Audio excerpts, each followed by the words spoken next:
avec un S à sport. L'émission 100% sport sur Logos FM. Toute l'actualité sportive de la région passée au crible avec Olivier et toute sa team. La team de retour dans Avec ASA Sport sur Logos FM comme chaque mardi 18h et dans la bonne humeur ce soir pour m'accompagner. Ils sont tous les deux de Clermont Sport, Léa Zouzart et Johan Connor. Salut Léa. Salut à tous. Salut Johan. Salut. Vous allez bien? Bah écoute, ouais, ça va, hein, le week-end prolongé, ça fait plaisir. Ça fait plaisir, effectivement. J'ai pas fêté Halloween, mais bon, j'ai mangé des bonbons quand même. Oui, ça, il n'y a pas de date pour manger les bonbons, on peut en manger tout le temps. Ouais. Tout va bien. Notre invité tout à l'heure, en deuxième et troisième partie, ça sera la jeune nageuse de l'ASM Chamalières Natation, Chloé Picon, qui rentre victorieuse, pas tout à fait, mais presque, avec une belle médaille autour du cou, en tout cas, d'une compétition européenne chez les jeunes. C'était du 4 fois 100 mètres 4 nages. Elle va nous expliquer un petit peu tout ça, son parcours, ses rêves, et elle va nous raconter comment elle a vécu cette première compétition internationale et cette première sélection en équipe de France. On aura en fin d'émission notre coup de cœur, coup de gueule et le quiz, mais tout de suite on commence en débriefant nos deux résultats du week-end, deux résultats qu'on a choisis. On va être très féminin aujourd'hui pour ne pas changer, j'ai presque envie de dire, ça arrive assez souvent. Et on va revenir sur les deux belles victoires des Panthères de Chamalières. 2 matchs dans la même semaine, 2 matchs à domicile, 2 victoires, les 2 premières. Et alors là, franchement, on peut pousser un gros ouf de soulagement, ça fait du bien. Johan. Ben ouais, comme tu dis. Après, la dernière émission, on en avait parlé. Moi, j'étais pas forcément ultra inquiet parce qu'il y avait un niveau de jeu qui était un peu plus élevé que les années précédentes. Ça travaille quand même dur. Là, ça vient de payer. On commence à le voir, il va falloir confirmer. 2 belles victoires d'affilée contre Terville et contre Paris-Saint-Cloud, qui est pas une petite équipe, c'est pas une mince affaire. Terville qui était dans les 8 premiers au moment de jouer, puis une équipe difficile à manier, qui avait battu des grosses équipes, et Paris qui était tout simplement deuxième. Ouais, et puis contre Paris, elle gagne 3-7-1, donc c'est une belle performance. Ça montre que la mayonnaise est en train de prendre, du moins on l'espère, qu'elles vont enchaîner. Mais en tout cas, ça rassure, parce qu'elle remonte au classement, elle s'éloigne de la zone rouge. Et du coup, voilà, ça fait plaisir. Et puis je me mets un peu à leur place aussi, à la place du staff. Ça doit faire du bien, ça doit permettre d'alléger un peu les épaules. Là. Oui, alors pour en avoir beaucoup parlé avec Atman, forcément mercredi, il était d'une détermination sans faille. Il avait prévu un entraînement dès le lendemain matin à 6h. Alors quand même, il a eu un peu pitié, il a dit on va faire grasse mat jusqu'à 10h. Mais dès le lendemain, il les a remises tout de suite au boulot et ça a été payant le samedi. Léa? Oui, c'est ça, va falloir confirmer maintenant parce qu'elles ont débuté par 4 défaites, donc c'était un peu compliqué. Mais voilà, la première victoire contre Terville les a un peu débloquées pour ensuite aller gagner Paris-Saint-Cloud. Pour l'instant, c'est 2 victoires à domicile. On attend aussi qu'elles confirment à l'extérieur parce que c'est plus compliqué. Mais ouais, le groupe commence à mieux se connaître, mieux jouer ensemble et je pense que elles peuvent que monter en puissance et maintenant il faut effectivement commencer à remonter un peu au classement pour s'éloigner des places relégables. Et on peut saluer la performance de Will-Marie Rivera, la passeuse, qui a fait un match samedi, mais alors absolument exceptionnel. Elle a des stats de dingue pour une passeuse, elle a pratiquement des stats d'attaquante.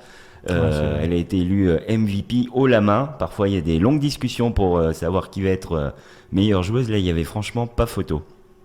Et c'est vrai que ce sont 2 victoires qui font du bien. 25-15 quand même dans le 4e set face à Paris. On voyait les Parisiennes qui étaient perdues, mais vraiment perdues sur le terrain. Elles savaient plus si elles devaient défendre, attaquer.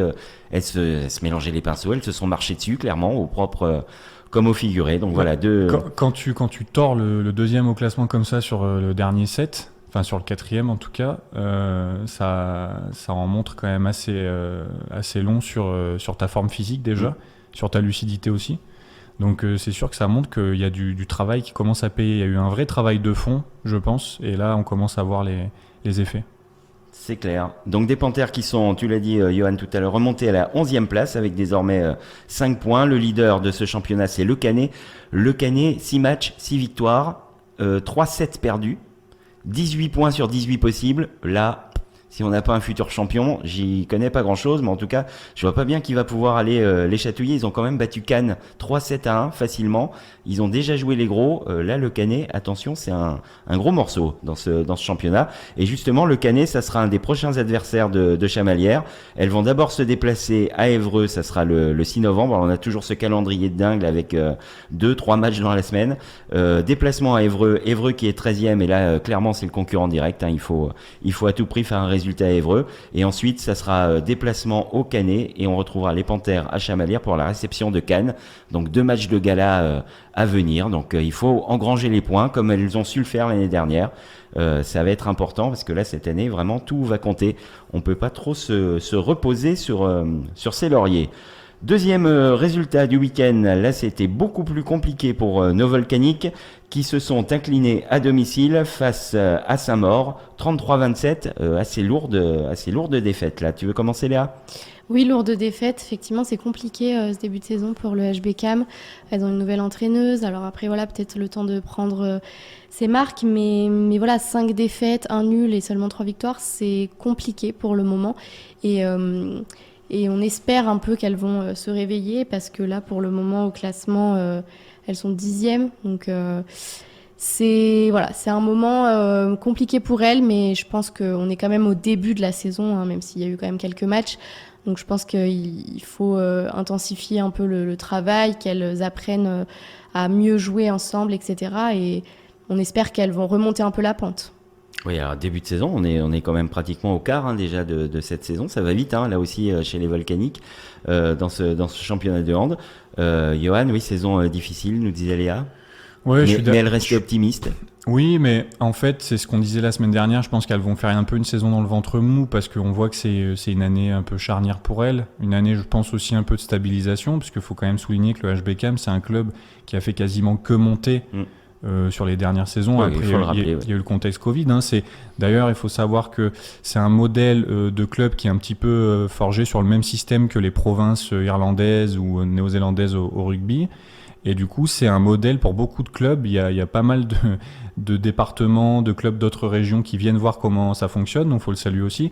Et du coup, vu qu'il y a eu une progression fulgurante, cette année, c'est un peu de la stabilisation, puis même financière. Il y a eu un changement de président, tout ça, il y a eu un changement de direction.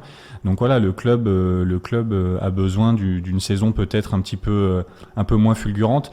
Après, c'est vrai que ce qui est un peu inquiétant dans le résultat, moi je trouve, c'est qu'il y a des très lourdes défaites. Ça c'est un peu inquiétant. Il y a des défaites avec des écarts de près de 20 points, de 10 points, etc. Ça, c'est pas très bon, surtout pour le moral. Après voilà, comme tu l'as dit, ça fait un quart, mais ça fait seulement un quart, il en reste 3. Donc elles peuvent encore progresser, quoi. Alors, on peut souligner justement ces lourdes défaites, Chamalières. Le HBCAM, c'est l'habitude, c'est des formations professionnelles. Le HBCAM, qui était quand même réputé pour marquer beaucoup de buts, alors c'est vrai qu'elles en prenaient un petit peu plus que d'autres, mais elles savaient compenser en marquant un peu plus. C'est la deuxième plus mauvaise défense, déjà 206 buts encaissés, et la plus mauvaise défense du championnat, c'est Cannes, qui est dernier, avec 221 buts encaissés.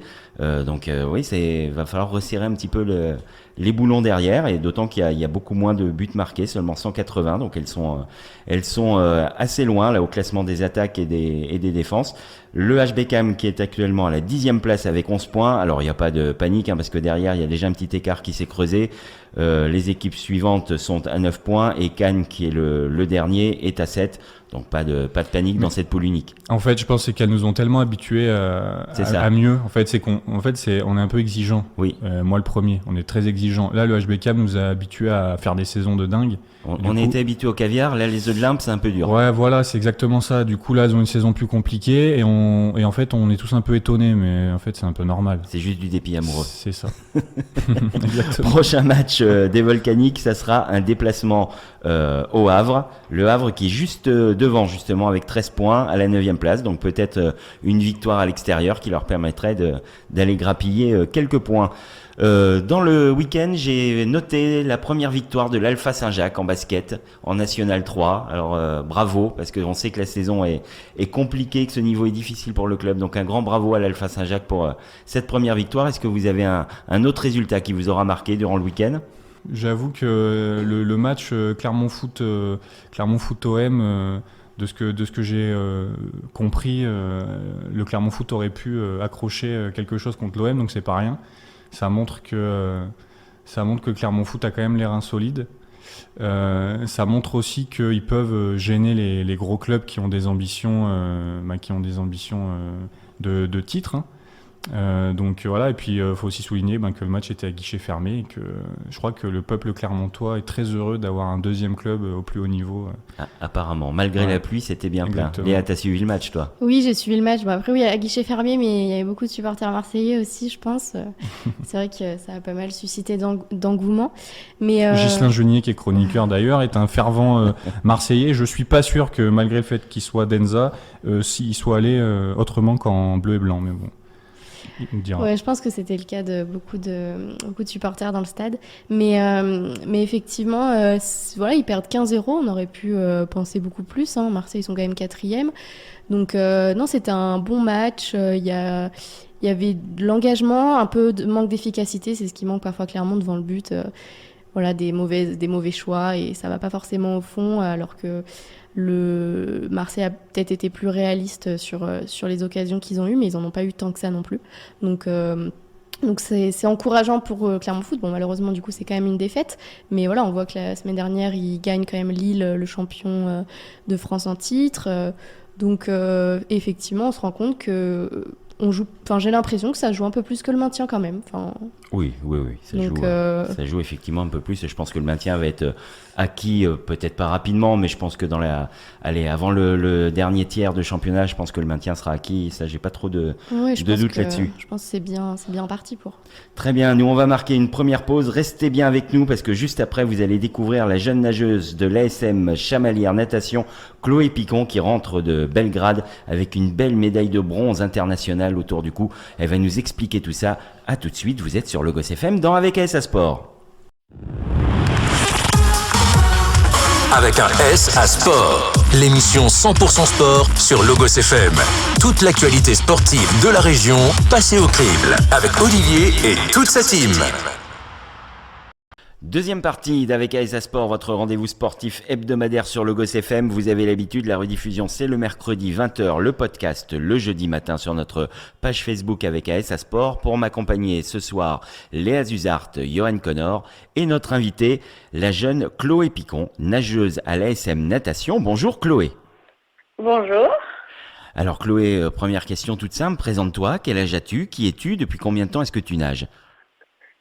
J'ai 14 ans et donc je nage depuis l'âge de mes 6 ans. Comment tu es venue à la natation par l'école ou c'était quelque chose que tu avais déjà envie ou peut-être quelqu'un dans ta famille qui pratique déjà ce sport ?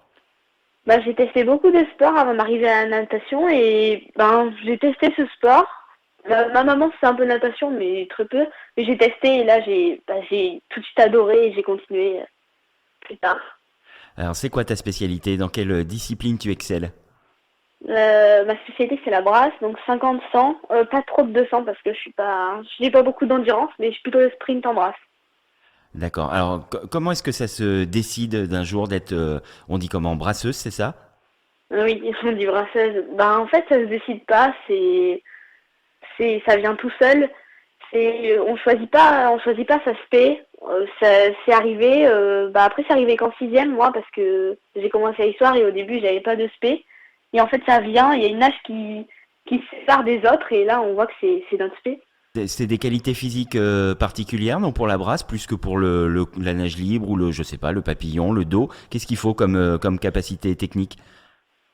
Il faut avoir des bons adducteurs, quand même. Pas trop de problèmes aux genoux. Moi, j'ai pas de problème aux genoux, mais les genoux, faut qu'ils soient bien solides. Après, non, pas spécialement plus que les autres nages. Vraiment adducteurs et genoux, c'est surtout ce qu'il faut renforcer. D'accord. Est-ce qu'il y a une nage qui est plus compliquée ou plus technique que d'autres ? Parce qu'on a tous en tête, on s'est tous essayé un peu au papillon sur 2-3 mètres et puis on abandonne vite. Est-ce que c'est vraiment une nage qui est plus compliquée ou c'est une légende après tout, quand on a sa spécialité, elles sont toutes aussi dures les unes que les autres ? Moi, personnellement, je trouve qu'il n'y a pas trop de... En fait, ça dépend. Pour moi, la nage la plus technique, c'est la brasse. Malgré tout ce qu'on a beau dire, c'est beaucoup de technique.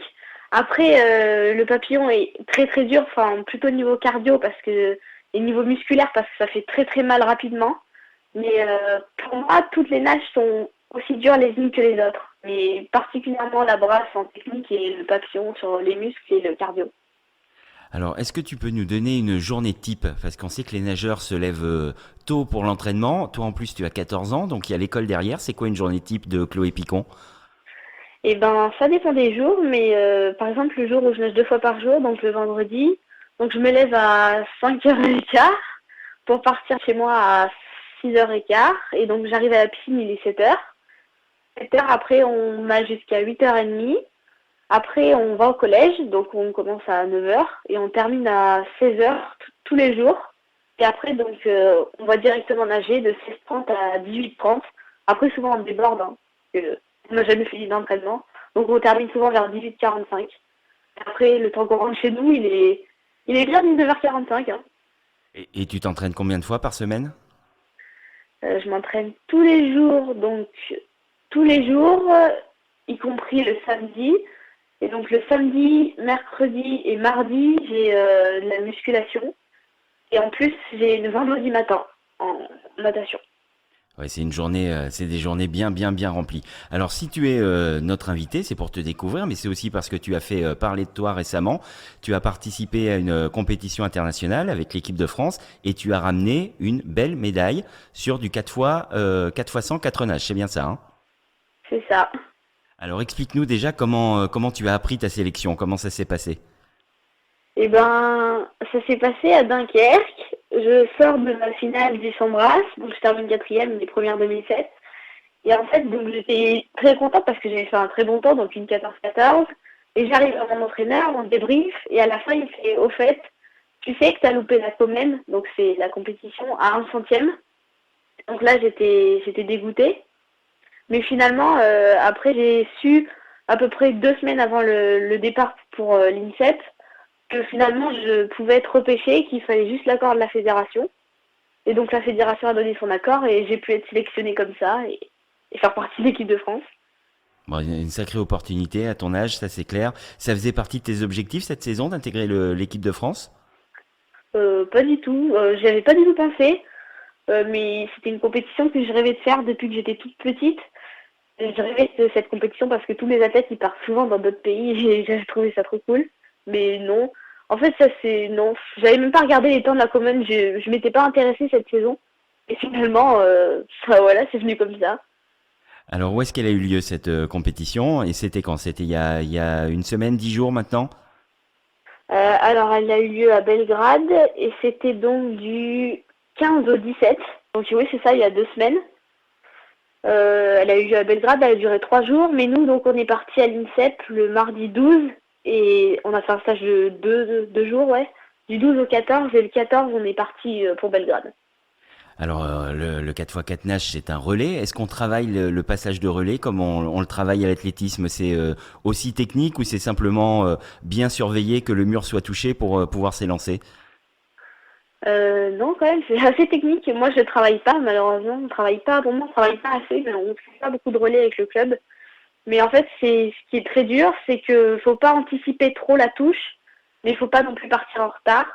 En gros, quand la personne touche la plaque, il faut que les pieds du nageur suivant soient encore sur le plot. Sauf qu'il y a beaucoup d'erreurs et souvent le nageur a plus les pieds sur le plot. Et du coup, on se fait disqualifier pour ça, mais moi, je trouve ça hyper technique quand même. Oui, c'est compliqué, faut être bien attentif. Tu peux nous donner l'ordre des 4 nages dans ce genre d'épreuve? Alors, c'est forcément le dos qui commence parce que ils partent sur le dos et donc ça serait pas pratique si ça faisait l'ordre des 4 nages. Donc, c'est dos, brasse, patte et crawl. Donc, est-ce que chacun après se donne un temps à respecter, je sais pas, en vue d'un record ou d'une place, ou on se laisse aller et on donne tout dès le départ? Non, là, il n'y avait pas d'objectif de temps. Moi, mon objectif, c'était juste de faire mieux que le matin parce que j'avais été très déçue. Et donc, c'était juste, en fait, on essaie de réaliser notre meilleur temps pour donner le meilleur temps possible à l'équipe et faire la meilleure place. Et pour ce relais, vous êtes parti à 4 filles ou il y avait une ou deux remplaçantes au cas où? Non, alors non, mais j'ai même pas de remplaçante. Non, on est parti à 4. 4 personnes, non, pas de remplaçante. Après, il y aurait pu avoir, je pense, s'il y en a une qui était pas bien, mais le problème, c'est que moi, je sais qu'il y avait personne qui pouvait me remplacer. D'accord, donc 14 ans, déjà irremplaçable, ça c'est une bonne chose pour l'équipe de France. Est-ce que tu peux nous donner ton record? C'est quoi ton meilleur temps? Mon meilleur temps, donc, c'est une 14-14.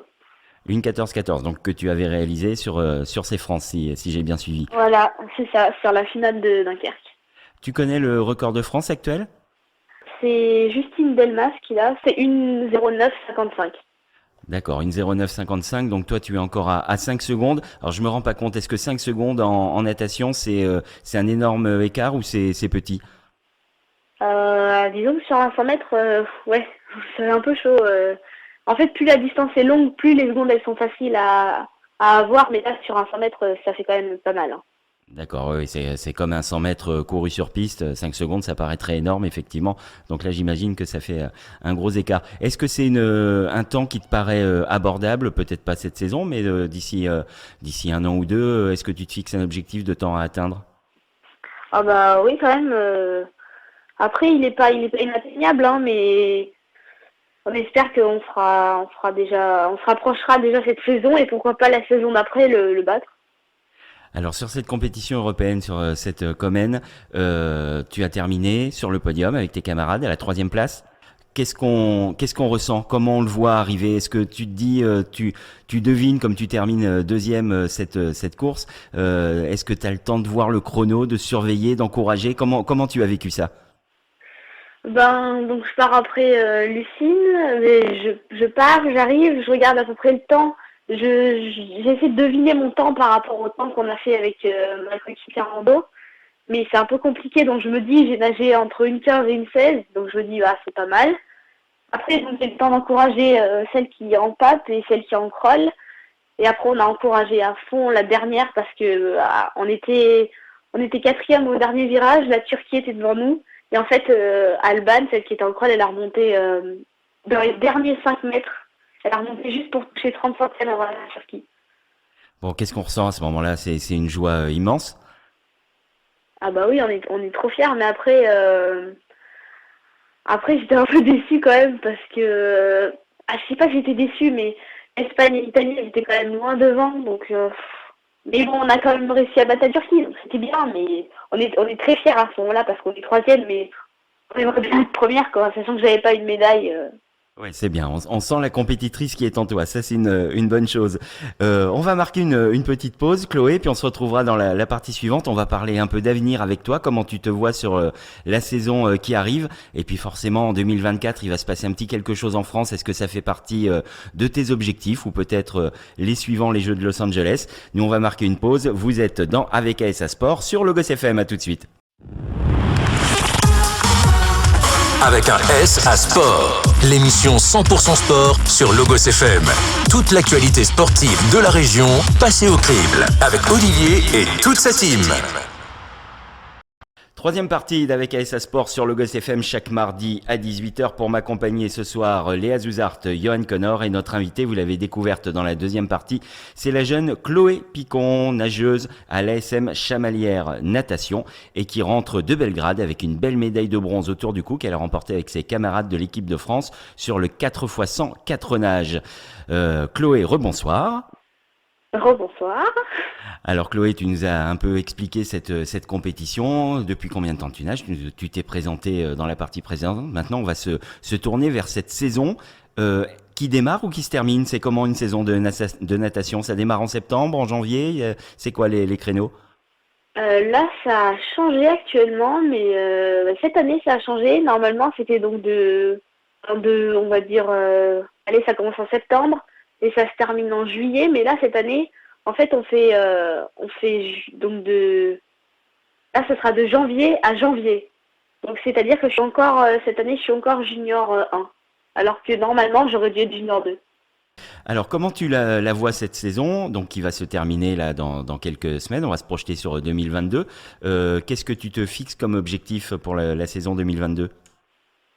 Là, l'objectif déjà, c'est d'être championne de France, hein. D'être championne de France, donc je sais pas quand d'ailleurs, je me rappelle plus, mais d'être championne de France, pourquoi pas en petit bassin là, au mois de décembre. Après, il y a ceux je pense qu'ils seront en avril. Après, de faire une bonne place, peut-être d'aller en finale A aux élites avec tous les grands nageurs. Ça serait pas mal. Et ouais, à faire améliorer bien améliorer mes chronos pour être bien pour la saison encore d'après. D'accord. Tu nous parlais de petits bassins, effectivement. Petit bassin, grand bassin. Est-ce que l'entraînement est différent selon le bassin où on va nager? Disons qu'il y a un peu plus de travail sur les virages quand on est en petit bassin parce que virage coulé, reprise de nage, parce que c'est là où on peut gagner pas mal de temps. Donc, alors qu'en grand bassin, il y a moins de virages. Donc par exemple sur un 50 mètres, il n'y aura qu'une seule coulée, alors qu'en petit bain, il y en aura deux, donc c'est un peu différent. C'est limité, je crois, en distance d'ailleurs, à partir du moment où le départ est donné. Tu ne peux pas être sous l'eau plus d'une certaine distance? Pas en brasse, non, pas en brasse, c'est la petite différence avec les autres nages. En fait, on peut faire que, normalement autorisé, hein, une seule ondule et un seul tirage. Mais en fait, il y a des athlètes, bon c'est très très rare, hein, qui dépassent les 15 mètres. Mais en fait, ça fait rien. Dans les autres nages, c'est 15 mètres maximum, mais en brasse, c'est une traction avec une ondule et on a le droit de faire ça et d'aller jusque là où on peut, le max. D'accord, oui, c'est moins limité, moins contrôlé. Donc tu nous as parlé de cette saison 2022, tu vises le titre national. Est-ce qu'il y aura d'autres compétitions nationales ou internationales qui sont être mises au calendrier? Il y a peut-être les championnats d'Europe junior. Pourquoi pas les faire, ouais, ça serait pas mal. En fait, c'est la suite de la Comène, mais pour les un peu plus grands. Parce que là, c'était donc les championnats d'Europe, mais en jeunes. Et après, il y a les championnats d'Europe junior. Donc ouais, j'aimerais bien y aller, cette compète-là, ça a l'air bien. Oui, j'imagine. Qui est-ce qui fixe ton calendrier de compétition? C'est ton coach pour ce qui est compétition nationale et après c'est la fédération en fonction des sélections, ou c'est toi justement qui dis tiens j'aimerais bien participer à tel meeting, tel tournoi, comment ça se passe? C'est plutôt notre entraîneur qui gère ça. Après, il regarde un peu aussi déjà les personnes qu'il y a. Et si c'est intéressant de faire cette compétition à ce moment. Après, ça se décide pour les sélections nationales, ça se décide avec une grille de temps. Donc, si on réalise le temps, on est pris. Si on réalise pas, on n'est pas pris. Mais souvent, c'est les entraîneurs qui décident quel meeting on fait. En fait, on a une liste déjà prévue et après, ça s'ajuste en fonction de si c'est un bassin de 25, si c'est un petit bain, de ce qu'on a besoin en ce moment. Ouais, c'est un peu un choix à la carte en fonction des besoins et de la progression qu'on veut donner, de la planification de l'entraînement. Il va y avoir une grosse compétition en 2024 en France. Est-ce que tu y penses déjà? Les Jeux, pas forcément 2024 parce que je me dis quand même je serai jeune. Ça a l'air un peu court, 2024, pourquoi pas 2028. Je pense que ce serait quand même plus accessible Los Angeles que Paris. Oui, t'es encore un peu jeune effectivement pour Paris. Est-ce que tu as un modèle de nageuse qui te sert d'exemple, sur qui tu as envie de t'inspirer? On passe forcément à Laure Manodou, je te pose pas la question innocemment. Laure Manodou, c'est pas trop mon exemple parce que elle est nageuse de natation quand même, donc pas trop ma discipline, mais en brasse, en française, on n'a pas eu beaucoup de françaises qui ont brillé en brasse, donc après Justine Delmas, elle est quand même très forte pour son âge, donc c'est un peu un modèle. Mais après, moi, j'aime beaucoup Charlotte Bonnet, même si elle n'est pas du tout en brasse, ou Marie Wattel ou Mélanie Hennick. Après, un modèle masculin, j'ai Adam Peaty, forcément, quand même le roi de la brasse. Donc, c'est un beau modèle, lui. Oui, ce sont des beaux exemples. Comment on peut expliquer que la nage des quatre nages, ça soit souvent la moins médiatisée? Pour toi, c'est dû à quoi? On voit surtout la nage libre. C'est vrai on dit toujours que le 100 mètres, c'est la discipline reine en natation, et on voit un petit peu moins de compétition en brasse. Alors c'est peut-être moi qui me fais une illusion, hein, tout simplement. Je suis peut-être juste à côté, je fais moins gaffe à la brasse. Non, pas du tout. Et j'ai le même ressenti. C'est surtout que on parle beaucoup de Florent Manodou sur 50 nages libres, 100 nages libres. Toutes les disciplines en nage libre, on en parle, mais les disciplines, vraiment la discipline en brasse, on n'en parle pas du tout. Absolument pas. Je sais pas trop à quoi c'est dû. Peut-être parce qu'il n'y a jamais eu de Français qui ont réellement brillé chez les filles. Je sais pas du tout pourquoi on n'en parle pas. Oui, je trouve la brasse est un peu mise de côté. Ouais. Donc c'était pas juste une impression, c'est un peu ce qui me paraissait aussi. Tu nous as parlé à 2 reprises de Justine Delmas, donc qui, si j'ai bien compris, est la numéro 1 française actuellement. Qu'est-ce qui te sépare d'elle? Qu'est-ce qu'elle a de plus que toi pour l'instant? Je pense qu'elle a déjà plus d'expérience. Elle a beaucoup plus d'expérience. Elle est plus âgée. Après, je m'inspire pas forcément d'elle sur la nage. Parce que j'ai eu ça avec mon entraîneur, mais la nage n'est pas forcément, comment dire, elle n'est pas forcément pas belle, hein, mais pour moi, je pense qu'elle ne me correspond pas du tout. Après, je trouve qu'elle va quand même très très vite pour son âge. Elle arrive à faire des records de France alors qu'elle est née en 2005. Elle a juste 2 ans de plus que moi, donc franchement c'est incroyable ce qu'elle fait pour son âge. Déjà 2 ans de plus à votre âge à toutes les deux, c'est déjà quand même un gros écart, c'est quand même assez important. Est-ce qu'on a la possibilité de te voir nager en compétition prochainement sur la piscine de Chamalières ou en Auvergne? Qu'est-ce qui est prévu là dans les futures compétitions locales? J'ai un meeting la semaine prochaine à Saint-Étienne. C'est pas très loin. Ouais, c'est pas très loin du coup. Après, il va sûrement, je pense, y avoir un Open de Cham. Je sais pas du tout quand est-ce qu'il est. Ah si, il est au mois de février normalement. Donc là, oui, forcément, je pense que je serai là, hein, s'il n'y a pas une autre compétition entre-temps plus grosse. Mais après, ça commence dans la région, il n'y a pas beaucoup de choses. À part au début, comme là, j'étais... En fait, juste après que je sois rentrée de Belgrade, j'ai enchaîné une compétition à Montluçon. Du coup, voilà, une petite compétition pour se remettre un peu dans le bain. Et non, là, je pense qu'il n'y aura pas de réelle compétition dans la région. Ah si, tiens d'ailleurs. Il y a les interclubs à Coubertin le 14 novembre. Donc là, j'y serai. Je représenterai l'équipe de Cham, hein, forcément. Écoute Chloé, merci beaucoup. Je vais en profiter également pour remercier Alexandre Barry qui nous a mis en contact et qui communique énormément au niveau de l'ASM Chamalières Natation. Il fait passer les infos auprès des médias et c'est bien parce que ça nous permet de vous suivre tous les nageurs et de vous connaître parce que vous faites un boulot énorme. Je suis toujours très admiratif des nageurs parce que comme tu nous l'as expliqué tout à l'heure, il faut se lever tôt, on finit tard.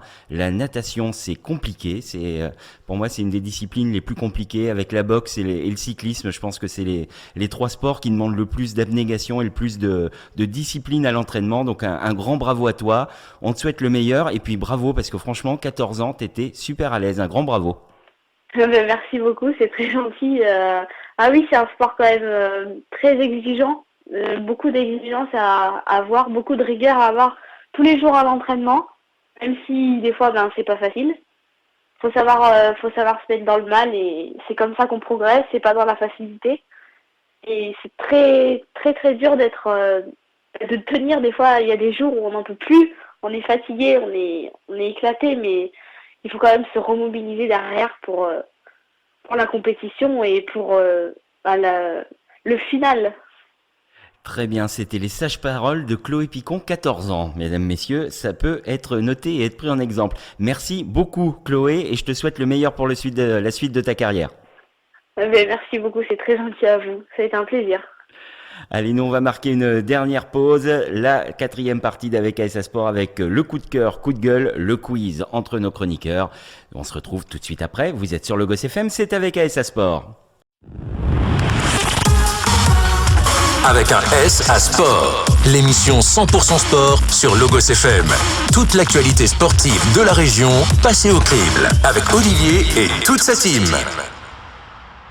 Dernière partie d'Avec ASA Sport, vous savez, la rediff, c'est le mercredi 20h, le podcast le jeudi matin sur notre page Facebook Avec ASA Sport. N'hésitez pas à aller vous abonner si ce n'est pas encore fait. Encore un immense merci à Chloé, j'espère que vous avez pris plaisir à découvrir cette jeune nageuse de l'ASM Chamalières Natation. Allez, maintenant c'est l'heure du coup de cœur, coup de gueule et puis on terminera avec le quiz. T'as vu, il y a un adversaire aujourd'hui. Johan, tu seras pas tout seul, donc attention. Ouais, je tiens quand même à préciser que ça va être la 4e émission, je pense. Où tu es sans défaite. Sans défaite, voilà. J'allais dire invaincu, non, mais sans défaite. Ouais. Allez, mon coup de cœur aujourd'hui, j'ai voulu revenir sur la récente interview de Kylian Mbappé qui renouvelait ses souhaits C'était plus que des souhaits, c'était une vraie volonté de vouloir participer aux Jeux Olympiques de Paris en 2024. Et je trouve ça bien que ce jeune sportif, ait cette volonté farouche au corps d'aller chercher quelque chose avec l'équipe de France olympique. Alors oui, on va pas se cacher, il a envie de tout gagner. Et aller gagner les Jeux Olympiques, ça fait partie de la volonté de marquer l'histoire. Mais c'est quand même aussi un petit peu ce qui fait fonctionner l'athlète de haut niveau. L'athlète de haut niveau, on fait du sport, même quand on est à bas niveau, on fait du sport, on se confronte à quelqu'un pour être meilleur que lui. C'est la base du sport. Sinon, on reste chez soi et, je sais pas, on fait du tricot. Là, au moins, on est face à soi-même et à ses aiguilles. J'ai rien contre les gens qui tricotent, mais c'est pas ce qu'il y a de plus sportif. Donc, je trouve ça bien qu'ils disent autant, qu'il affirme autant sa volonté. Et c'est vrai qu'on parle parfois de peut-être qu'il est en train de mettre une clause dans un futur contrat pour à tout prix participer au jeu. Eh bien, qu'il le fasse très bien, qu'il impose à son futur club, que ce soit Paris ou un autre, qu'il impose à son futur club de devoir participer aux Jeux Olympiques. Ça, je trouve ça admirable. Le foot, forcément, c'est pas le sport le plus olympique du monde, mais justement, qu'une icône comme ça du foot et en plus un footballeur français ait cette démarche, moi, je trouve ça très très bien. Qu'est-ce que vous en pensez, Léa ? Oui, je suis d'accord. C'est vrai qu'on ne sait pas où il sera en 2024, mais effectivement, il parle de vraiment mettre une clause pour pouvoir y participer. Alors, il en parle tellement que là, j'imagine qu'il faut le faire maintenant, parce que si au final en 2024 il ne participe pas, ça serait un peu bizarre. Mais c'est vrai que c'est compliqué pour les clubs parce que c'est à la période de la reprise du championnat, donc ils n'ont pas leurs meilleurs joueurs. Ça, on peut comprendre aussi les clubs, mais oui, effectivement, vu que là c'est à Paris, il est de Paris.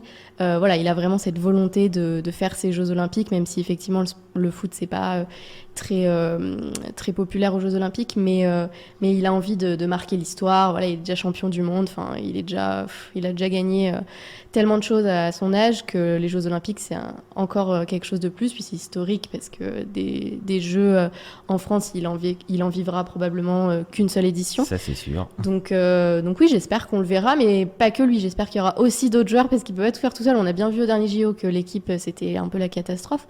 Donc j'espère qu'il y aura vraiment une équipe compétitive à tous les postes. Et une volonté de la Fédé de faire une équipe compétitive. Puis, si ça peut motiver d'autres superstars aussi à venir, ça fera parler des JO encore plus et ce sera que positif. Ouais. De toute façon, on va pas lui reprocher d'avoir un esprit de compétition, quoi. Non, ça j'ai envie de dire, ce serait malheureusement faire ressortir le plus mauvais côté que d'être français, que de blâmer un joueur qui veut être compétitif. En plus, Mbappé, c'est un jeune joueur, il a les dents longues, mais c'est très bien. C'est très très bien. C'est du sport, c'est pas de l'économie, c'est pas de la politique. Non. C'est très bien qu'un jeune comme ça ait les dents qui rayent le parquet. Il va tuer personne, il va faire de mal à personne, il va juste faire grandir l'image de la France. Donc c'est une très très bonne chose parce qu'en plus ça c'est fait de manière pacifique et sans écraser qui que ce soit. Donc vive le sport au moins pour ça. Ça c'est des belles valeurs. Allez, autre belle valeur, c'est celle du quiz. Là, ça va être la guerre, par contre. Là, je vous le dis, va falloir batailler tous les deux. Je vous rappelle le principe, 5 questions. Une question olympique ou paralympique, une question record, une question d'actualité sportive locale, une question avec ASA Sport. La réponse a été donnée pendant l'émission. Et le décompte final, je vous réserve la surprise du thème. Oula. Allez, question olympique ou paralympique, c'est une question de rapidité. Au moment là où je pose la question, c'est un mardi 2 novembre. Il est quoi ? Pas loin de 19h, 19h45, 18h45. Quelle ville a le plus souvent accueilli les Jeux Olympiques ? Londres, 3 fois. En 1928, 1948 et 2012. Alors j'ai précisé au moment où je vous parle parce que dès 2024, Paris aura rejoint Londres dans ce classement. Et aux Jeux d'après, Los Angeles les aura également rejoints. On aura 3 villes qui auront organisé 3 fois les Jeux Olympiques. Très bien. Question record. Là, ça va être le plus proche qui gagnera. Donc, vous me donnerez chacun une proposition. Léa, tu commenceras. Miroslav Klose, le footballeur allemand, détient le record de buts marqués en Coupe du Monde de foot. Sur plusieurs Coupes du Monde. Combien de buts a-t-il marqué ? Tout cumulé. Tout cumulé. 18. 18, Johan. Moi, je dirais 20. 20. C'est Léa qui va prendre le point parce que il détient ce record avec 16 buts sur 4 Coupes du Monde. J'ai hésité entre 16 et 18. Voilà, 16 buts, 4 Coupes du Monde. Donc Miroslav Klose qui détient ce record de buts marqués, toutes Coupes du Monde confondues sur une seule Coupe du Monde. C'est toujours Juste Fontaine, 1958. Là, il n'y avait personne donné, je vous rassure. 13 buts, mais je pense que c'est un record qui n'est pas prêt d'être battu, celui-là. Ouais. Question d'actualité sportive locale. Je vais vous demander contre qui les Sangliers Arvernes, le hockey, se sont inclinés ce week-end. C'est quand, non? C'est quand exactement? Tu as le score à tout hasard? Ils ont pas perdu quelque chose comme 4-2 ou 4-1. 4-1. Ouais. 4-1. C'est les Dracards de Caen, un truc comme ça, non? C'est ça, oui, exactement. 4-1.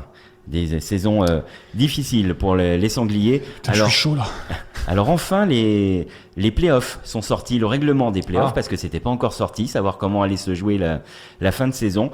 Donc avec les derniers des deux poules, il y aura une poule de maintien qui sera faite et le dernier de cette poule de maintien descendra. Donc il y a un descente. Il y aura bien une descente, oui, qui sera prévue. C'était pas encore acté, pas encore officiel.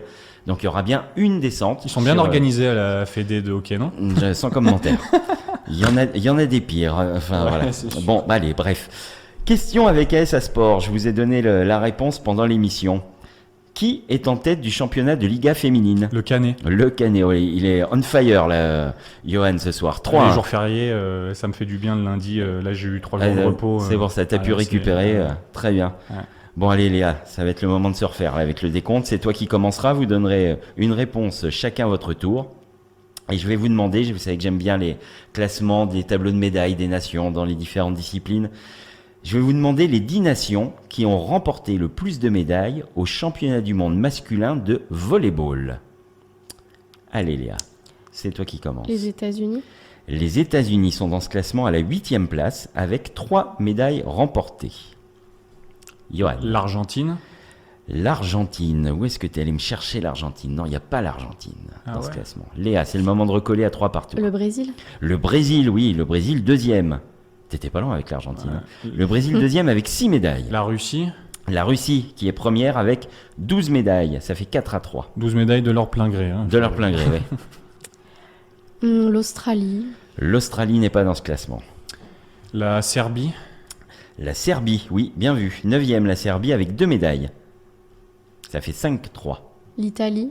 L'Italie, oui. 5e, 4 médailles. La France. Non, la France n'est pas dans ce classement. La France, c'est une seule médaille, une médaille de bronze en 2014. Mais ils n'apparaissent pas du coup dans les 10 nations qui ont le plus de médailles. Ils sont juste derrière, hein, puisque je vous ai dit la Serbie est 9e avec 2 médailles. L'Allemagne. L'Allemagne, non, pas d'Allemagne dans ces classements. Est-ce qu'il n'y aurait pas un pays du style Royaume-Uni? Non, il n'y a pas un pays du style Royaume-Uni. L'Espagne. Il n'y a pas l'Espagne. L'Égypte. Il n'y a pas l'Égypte. Ça va se répartir beaucoup en Europe et un en Asie. La Chine. Non, pas la Chine. Johan. La Suisse. Non, pas la Suisse. Ouais, je suis pas bon là. On va aller plus du côté de l'Est de l'Europe. Allez, je vais vous donner un indice. Dans les pays européens, il y en a un qui n'existe plus. La Yougoslavie. Non, c'est pas celui-là. Johan. Dans les pays européens, il y en a un qui n'existe plus. Mais on est dans l'esprit de la Yougoslavie, un pays qui s'est divisé en 2. Et le nom de ce pays à l'époque forme le... On a les 2 noms des 2 nouveaux pays. La Tchécoslovaquie. La Tchécoslovaquie, qui est 3e avec 6 médailles. Je suis en train de me dire l'Empire austro-hongrois. Je vais remonter un peu trop loin. Allez, il nous reste 1, 2, 3, 4 pays à trouver. On va vraiment à l'est de l'Europe. Et un pays en Asie. Léa, c'est à toi. La République tchèque. Non. Pas l'Ukraine. Non, il n'y a pas l'Ukraine.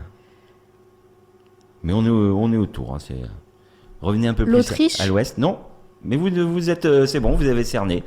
Vous me faites les pays qui sont entre l'Ukraine et l'Autriche et vous aurez les réponses. Pologne. La Pologne, oui. La Pologne qui est 6e avec 4 médailles. Allez, on va finir pour la gloriole parce que là, c'est Johan qui aura gagné. Ouais, ça sert de suivre les cours de géographie au collège, je vous le dis. Allez. Du coup, il reste celui en Asie, c'est ça? Il reste 1 en Asie et 2 en Europe. Ah, ok. Ancien bloc de l'Est pour les 2. Je t'ai pas né, moi. Bah oui, je sais bien. Moi non plus, je précise. Et c'est là que je prends un coup de vieux. En Asie, qu'est-ce que... L'Inde? Non. La Biélorussie? Pensez Asie volley et dessin animé. Il y a un dessin animé qui a fait connaître le volley dans le monde entier. Oula, ouais, mais de quelle année? Oh si, ça a été rediffusé. Si je vous dis Jeanne et Serge. Ça se passe tout. Oh là là. Alors là, je vais vous dire un truc, c'est que tous ceux tous ceux qui ont dit ah ouais, Jeanne Esser, les gars, vous êtes vieux. Là, c'est officiel. Le Japon. Ah non. Le Japon, 10e avec 2 médailles. La Biélorussie, c'était non tout à l'heure? Non, la Biélorussie, non. Là, il en reste 2 en Europe. Il en reste 2 en Europe qui sont voisins. La Macédoine? Non, c'est pas la Macédoine.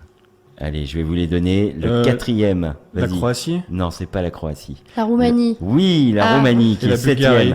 Et la Bulgarie. Ah bah Eh ben voilà. voilà, finalement. Vous y êtes arrivé sans moi. Très bien. Bon, victoire de Johan.